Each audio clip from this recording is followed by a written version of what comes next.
आधी घरवाली। सिमरन की छोटी बहन विभा माँ के होते हुए भी सिमरन के ही पीछे लगी रहती थी। सिमरन आ गई हो तो इसे खाना खिला दो। बोल रही है तुम जब तक नहीं खाओगी ये भी नहीं खाएगी। क्या है विभा, तुम खा लिया करो ना, मुझे ऑफिस से आने में देर हो जाती है। और कोई छोटी बच्ची तो हो नहीं तुम जो खाना भी नहीं खाती हो कि दीदी आएगी तो ही खाऊंगी। हाँ, छोटी बच्ची ही समझ लो। और एक बात, जब आपको पता है कि मैं आपके बिना नहीं खाती हूँ तो रोज रोज क्यों बोलती हो? अरे क्या है ये, दोनों बहनें कम माँ बेटी ज्यादा लगती हो। अरे दीदी की शादी हो जाएगी तब क्या करेगी बोल? जब होगी तब की तब देखेंगे। मैं तो दीदी के साथ ही रहूंगी हमेशा। दोनों की शादी ऐसे घर में कर देंगे जहाँ दो भाई हो। खैर, मामला आया गया हो जाता है। एक दिन सिमरन के पापा जब घर आते हैं। तुम लोगों के लिए अच्छी खबर है, वर्मा जी है ना मेरे दोस्त, उन्होंने सिमरन बेटी के लिए रिश्ता बताया है। बहुत अच्छा लड़का है, सिमरन को भी पसंद कर लिया है और कल वो लोग आ रहे हैं सिमरन को देखने अपने घर। सिद्धांत अपने माता पिता के साथ सिमरन को देखने आता है। उसे सिमरन अच्छी लगती है और शादी तय हो जाती है। सिद्धांत की माँ कहती है, अब तो हम लोग ले जाएंगे जल्द ही अपनी सिमरन को यहाँ से। अरे हाँ, क्यों नहीं, आपकी ही है अब तो हमारी बेटी। दूर खड़ी विभा सब सुन रही होती है। अब तो दीदी की शादी हो जाएगी, फिर तो वो चली जाएंगी। दीदी के बिना मैं कैसे रहूंगी? कुछ ना कुछ तो करना ही होगा जिससे दीदी की शादी ही ना हो। सभी के जाने के बाद क्या शादी के बाद दीदी हम लोगों के साथ नहीं रहेंगी? अरे नहीं तो फिर क्यों रहेगी, शादी हो जाएगी तो अपने घर चली जाएगी ना। तो मैं भी जाऊंगी उनके साथ, मेरा भी सामान पैक कर देना। अरे कैसे बात कर रही हो विभा, दीदी के ससुराल छोटी बहन नहीं जाती।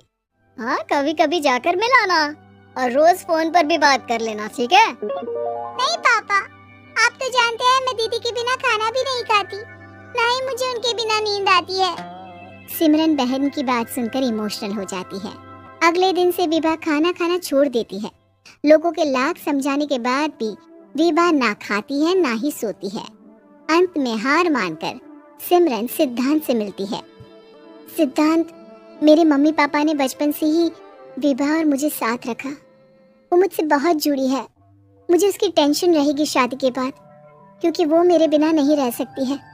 अरे ये तो छोटी सी बात है, वो हम लोगों के साथ हमारे घर में रह सकती है। जब उसकी अकल आ जाएगी या वो समझ जाएगी कि तुम्हारा घर वो नहीं बल्कि ये है, तो हम उसे घर छोड़ाएंगे, ठीक है? सिमरन खुश हो जाती है क्योंकि वो यही चाहती थी। वो माँ पिता से बात कर लेती है। अरे कैसी बात कर रही हो सिमरन, भला बेटी के ससुराल में हम छोटी बहन को कैसे भेज दे? जमाना क्या कहेगा?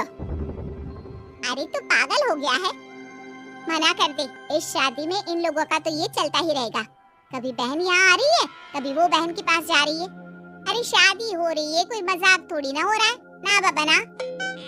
माँ कैसी बात कर रही हो, सिमरन से मैं जुड़ाव महसूस कर रहा हूँ और इतनी सी बात के लिए इतनी अच्छी लड़की को कैसे छोड़ सकता हूँ?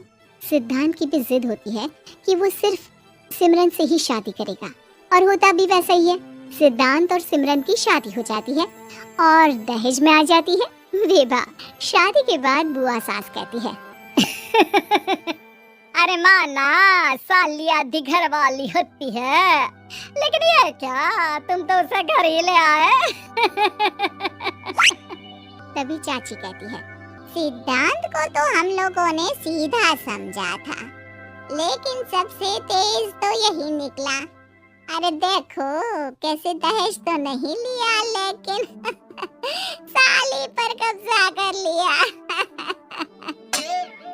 सिद्धांत ने इस और तो सोचा ही नहीं था, लोग उन लोगों के बारे में ऐसी भी बात करेंगे।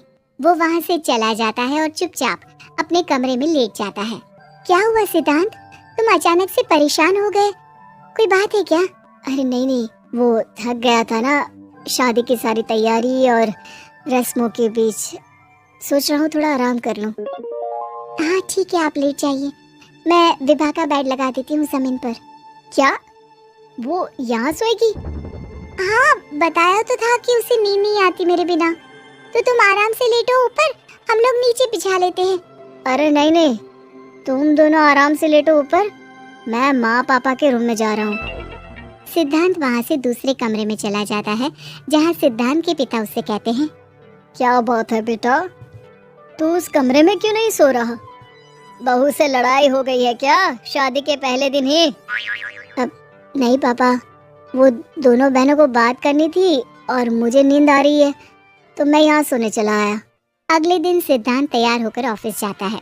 ऑफिस में लंच के वक्त दोस्त कहता है, क्या बात है सिद्धांत, इतना सारा खाना एक ही दिन में? हाँ यार, वो सिमरन को खाना बनाने का शौक है तो उसी ने बनाया है। यार हम लोगों की तो सिर्फ एक ही बीवी है, इसकी तो दो दो है ना। सिद्धांत को गुस्सा आ जाता है। कैसी बात कर रहा है तू? अरे तू तो भाग्यशाली है जो बीवी के साथ साथ साली भी आ गई। अरे साली लोगों की तो आधी घरवाली होती है, तुझे तो पूरी की पूरी मिल गई। सिद्धांत का पारा अब 7वें आसमान में पहुंच जाता है। वो खड़ा होकर उस लड़के से लड़ने लगता है। हाँ, मेरी शादी में मेरी बीवी के साथ मेरी साली भी आई है, ये सच है, लेकिन सिर्फ कुछ समय के लिए, क्योंकि उसने सिमरन को बचपन से ही माँ की तरह देखा और यूं अचानक वो सिमरन से अलग नहीं रह सकती थी। इसलिए सोचो, अगर मेरी बीवी उसके लिए माँ का स्थान रखती है तो मेरा दर्जा क्या हुआ? तभी वहाँ बॉस आ जाता है। माफ करना सिद्धांत, यहाँ इस मेंटल लेवल के लोग हैं, जरूरी नहीं साली सिर्फ आधी घरवाली ही हो, कभी वो छोटी बहन तो कभी बेटी भी होती है। वेल डन सिद्धांत। सिद्धांत को अब ऑफिस में कोई कुछ नहीं कहता, लेकिन आस पड़ोस का वो तो वही हाल रहता है। सिद्धांत ऑफिस से घर की ओर आ रहा होता है कि रास्ते में उसे अपनी कॉलोनी का दोस्त मिल जाता है। क्या बात है, चेहरे की चमक बता रही है, शादी से बड़ा खुश है तू, क्यों? हाँ यार, अच्छी लड़की और अच्छा परिवार मिलना कहाँ होता है जल्दी आजकल। यार हमें भी दिला देना ऐसा परिवार जहाँ एक के साथ एक फ्री की स्कीम चल रही हो। सिद्धांत को फिर गुस्सा आ जाता है। वो दोस्त को मारने के लिए हाथ उठाता ही है कि वहाँ विभा आ जाती है।